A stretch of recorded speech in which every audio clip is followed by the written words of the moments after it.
Ika ko sa trabaho, gutom na kayo. Pag-ablin ako sa aparador, uy, naay sardinas. Atong lutoon, be. Kung gablihan. Pilipinas ko nga sardinas, bisag sa Amerika. Sardinas ang gablihan, kay gutom naman.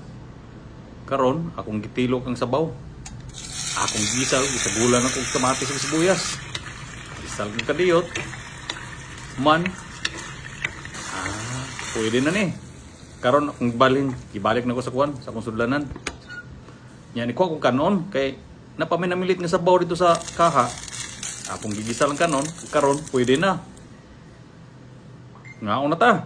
Askang lamia. Sardinas. Ore sudan sa pobre. Bisag diya sa Amerika. Bilitan lang diya sa Amerika. Dato. Pukaon ta bisag unsa. Basta makaon lang. Ang importante, busog. Ya. Ambot lang. Di ka nim ka-gout. Kaya sardinas na ba? Taas sa purin. Pero bahala na. Ang importante, mabusog. Hapit na mahurot. Uy, natilok. Paano na? Busog na. Bye.